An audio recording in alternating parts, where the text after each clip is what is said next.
अध्याय 7 श्लोक 17 भागवत गीता। तेषां ज्ञानी नित्ययुक्त एक भक्तिर्विशिष्यते प्रियो हि ज्ञानिन्योत्तर्थम् अहम स च ममा प्रियः।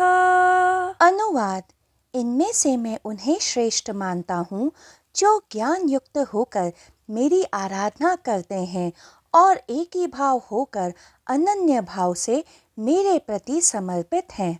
मैं उन्हें बहुत प्रिय हूँ और वे मुझे अत्यंत प्रिय हैं। व्याख्या।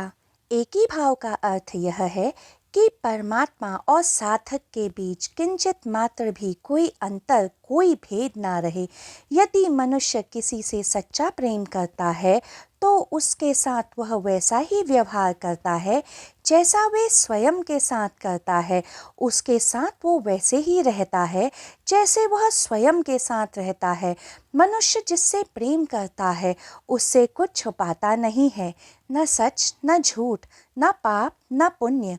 यदि मनुष्य कुछ छुपा रहा है तो वास्तव में वो पूर्णतः प्रेम नहीं कर रहा होता है और अधूरा प्रेम तो होता ही नहीं है।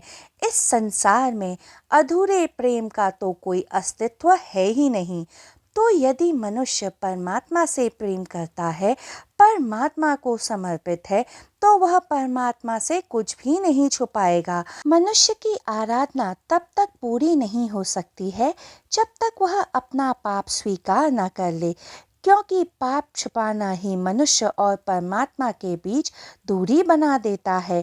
और योगेश्वर श्री कृष्ण कहते हैं कि परमात्मा से एक ही भाव को वही प्राप्त होता है जो परमात्मा से कुछ भी नहीं छुपाता है।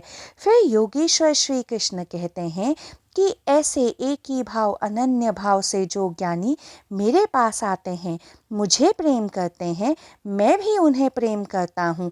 किंतु जो परमात्मा से प्रेम नहीं करते हैं, उन्हें परमात्मा के प्रेम का कभी भी आभास नहीं होता है, जबकि परमात्मा का प्रेम तो सभी पर एक सा ही बरस रहा होता है। जो परमात्मा की ओर अनन्य भक्ति के कारण नहीं बल्कि किसी प्रलोभन के कारण जाते हैं, वे परमात्मा को कभी प्राप्त नहीं कर पाते हैं।